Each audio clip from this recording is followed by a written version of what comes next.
Vayne is one of the oldest, and yet still, one of the most unique ADCs in the game.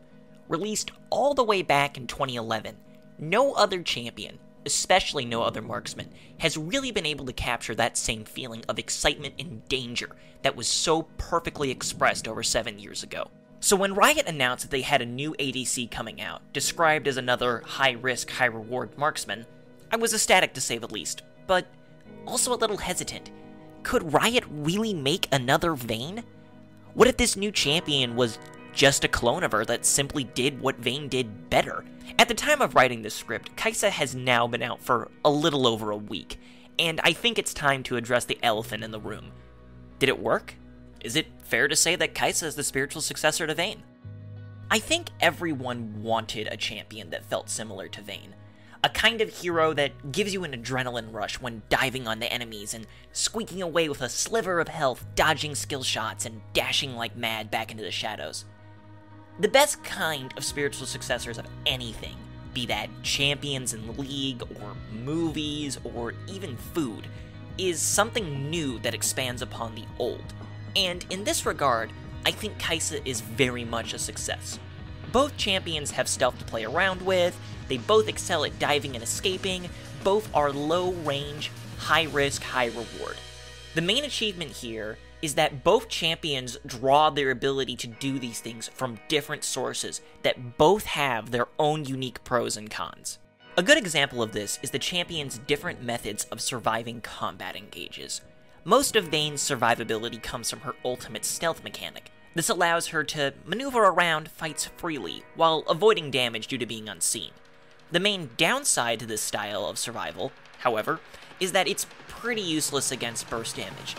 Any sort of big mage or assassin one-shot burst combo will take you down in the blink of an eye, and you really don't have any tools to respond to that.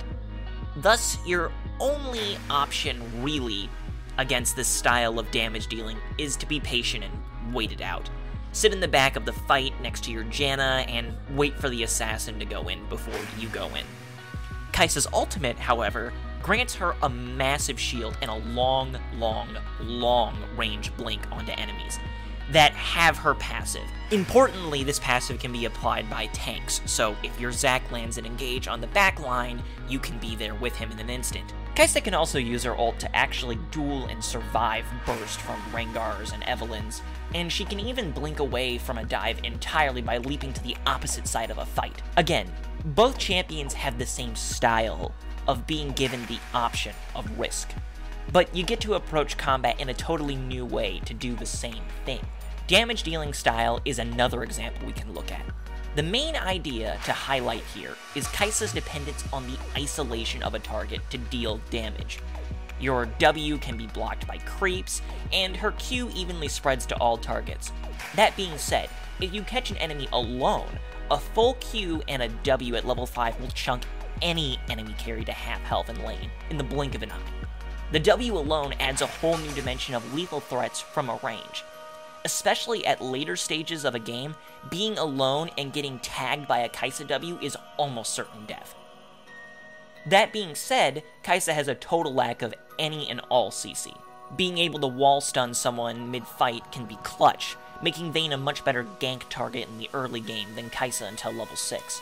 Vayne in lane, in general, is a lot stronger than Caixa if the enemies play the lane correctly.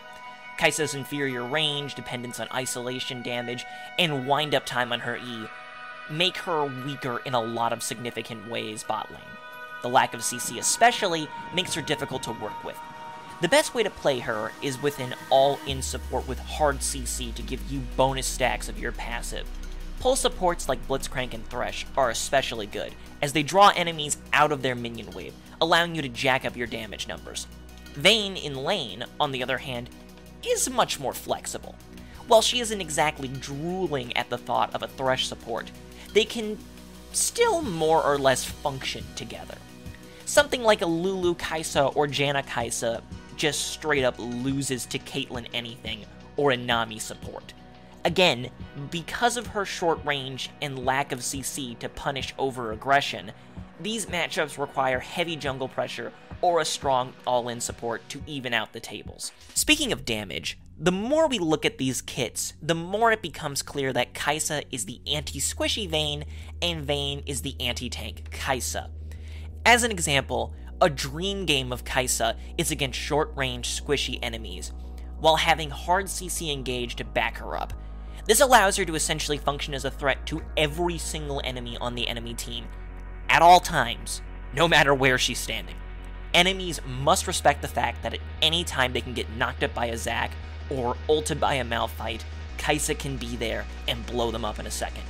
On the other hand, dive champions have the headache of waiting for their team to cluster, or Caixa to be on cooldown. Otherwise, she can simply blink away, giving herself a massive shield and distance at the same time. While Vayne certainly wouldn't be useless against a team like that, she would much more prefer to be against a heavy bruiser tank team. Juggernauts are balanced around not having any dashes, something Vayne uses to make enemies look like clowns during fights. Enemies such as Darius, Galio, and Tahm Kench have nightmares about trying to stay on her if their initial engage doesn't find her. Combined with her max health true damage, Vayne is able to melt their large health bars very quickly. Things get even worse when you think about Vayne's stealth allowing her to simply walk past these tanks to the back line. To be clear, don't get the impression that either champion is pigeonholed into being picked against either kind of team. Vayne can still 3-shot squishies and survive a dive if played well, and Caixa has no trouble popping low HP tanks with her passive like an excited toddler does a balloon animal. So, in conclusion, did Riot succeed in making a new Vayne? I'm proud to answer that question with a hard no. Caixa isn't just a reskinned, better version of Vayne, like I was initially afraid of. She's her own independent champion who has a totally different playstyle, and yet still gives you the same Vayne excitement we've all grown to love. I look forward to mastering this champion further, finding a build that actually works with her damn evolution mechanic, and continually reminding noobs that it's nothing personal, kid. Thanks for watching, guys. Really appreciate it. If you enjoyed the video, make sure to like and subscribe. It would really help me out, and I'd appreciate it a lot. Anyway, guys, that's all for me. Take it easy, and have a good one.